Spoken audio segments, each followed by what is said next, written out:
No ano de 2020, mesmo durante a crise, a procura por financiamentos imobiliários para a compra da casa própria aumentou um monte. De acordo com algumas estatísticas, somente no primeiro semestre de 2020, essa demanda já foi 29% superior ao mesmo período do ano anterior.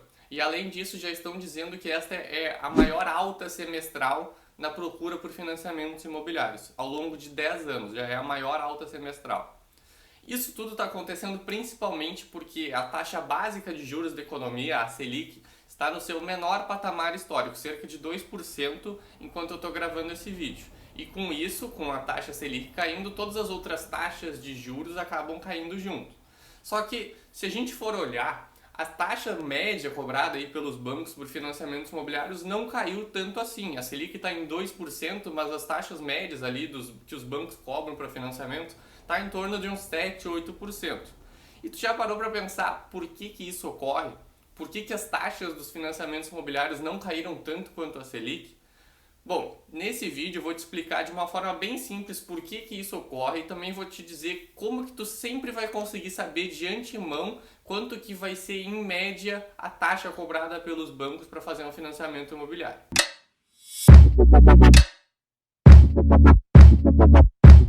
Opa, meu nome é Francisco, eu sou criador do Portal da Riqueza, o canal que tem como objetivo dar mais liberdade às pessoas através da educação financeira. Eu vou colocar na tela aí agora um gráfico que eu montei mostrando a comparação da taxa Selic ao longo dos últimos 5 anos, desde lá da metade de 2015 até agora, em agosto de 2020, e junto que mostra com a comparação da taxa Selic com a taxa média cobrada pelos bancos para financiamentos imobiliários. Aí todas as informações que eu usei, todos os dados que eu usei para montar esse gráfico, eu tirei do site do Banco Central, viu? Então, como a gente consegue ver aí na tela, a taxa, a linha azul é a taxa Selic. E lá em julho de 2015 ela estava ali nos seus 14,25% ao ano.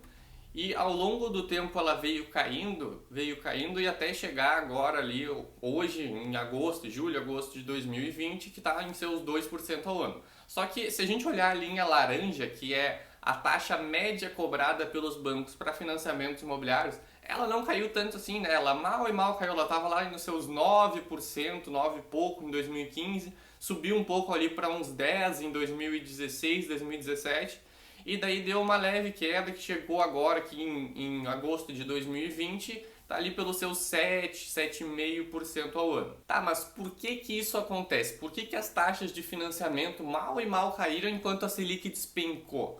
Bom, para eu poder explicar melhor o porquê que isso acontece, antes eu preciso explicar rapidamente sobre os conceitos de Selic e CDI. Só que antes disso, se tu já está gostando desse vídeo, aproveita para deixar um like aí embaixo e se inscrever no canal caso tu ainda não seja inscrito. Porque assim tu garante que o YouTube vai te notificar todas as vezes que saírem vídeos novos aqui no canal. Todas as semanas, terças e quintas, saem vídeos novos que te ensinam a investir melhor e a cuidar um pouquinho melhor do teu dinheiro. Bom, a taxa Selic, como tu já deve ter ouvido falar, já deve saber, ela é a taxa básica de juros da economia.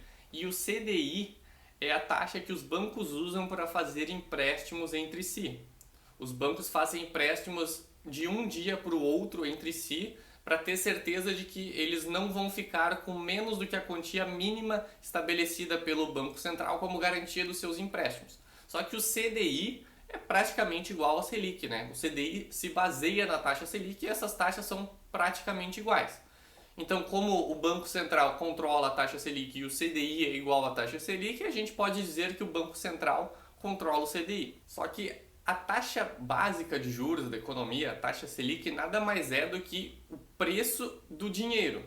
E em uma economia de livre mercado não existiria Banco Central controlando taxa Selic, controlando taxas de juros. Em uma economia de livre mercado, o valor dessa taxa seria determinado pela lei de oferta e demanda no livre mercado. O governo não determina, por exemplo, qual que é o preço do leite. O preço do leite, assim como o preço de qualquer outro produto na economia, é dado pela lei de oferta e demanda, né? Então, se, por exemplo, alguma coisa acontecesse que morressem todas as vaquinhas do Brasil, o que ia acontecer com o preço do leite e da carne também, né? Obviamente, ia disparar. Por quê? Porque a oferta de leite simplesmente diminuiu um monte, então o preço ia subir um monte. Como que a taxa Selic seria determinada no livre mercado? Bom, o que acontece? As pessoas trabalham, né? Elas trabalham, recebem o seu salário, recebem suas fontes de renda e com base no quanto que elas recebem, elas determinam quanto que elas vão poupar. Digamos que as pessoas poupem aí em média uns 20% da sua renda por mês. E o que elas fazem com esse dinheiro que elas poupam? Elas colocam nos bancos para guardar, para investir o seu dinheiro. E na medida que as pessoas vão poupando e vão colocando seu dinheiro nos bancos, os bancos vão ficando com mais dinheiro disponível para emprestar.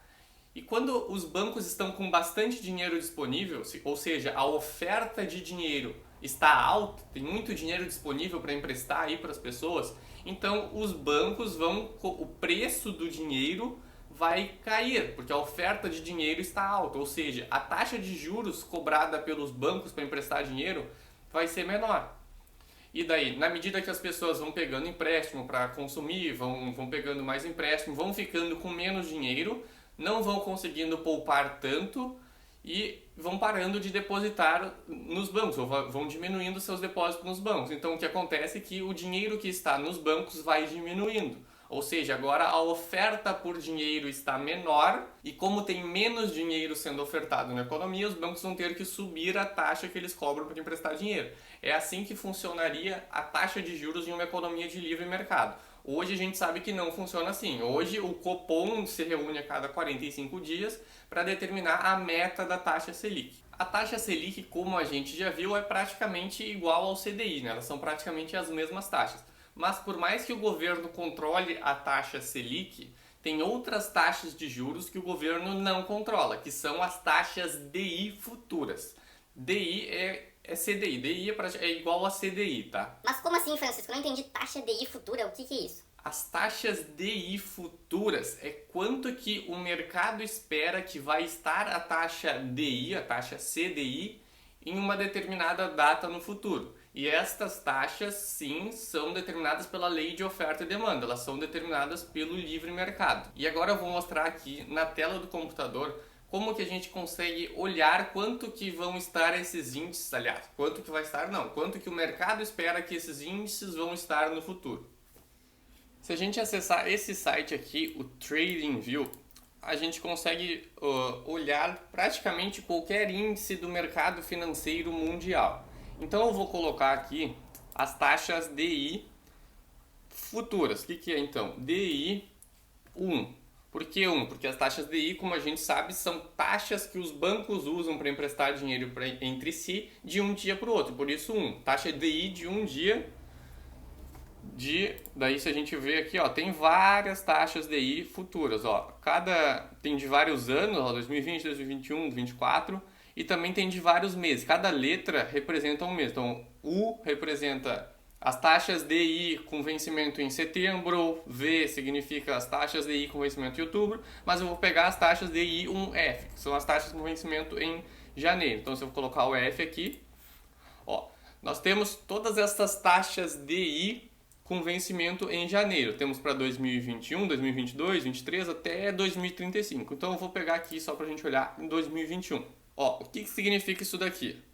Este valor aqui, ó, 1,895, significa que o mercado espera que em janeiro de 2021 a taxa DI, o CDI, esteja em 1,895, ou seja, o mercado ainda espera que o CDI esteja baixo nessa data. Se a gente olhar aqui em 2022, por exemplo, DI1F 2022, ó, 2,73, significa que hoje, na data em que eu estou gravando este vídeo, o mercado espera que em janeiro de 2022 o CDI esteja em 2,73. Só que nem sempre foi assim. O que significa todo esse gráfico aqui? Esse gráfico foi tudo o que o mercado já esperou para essa taxa aqui. Por exemplo, deixa eu pegar essa data aqui, ó.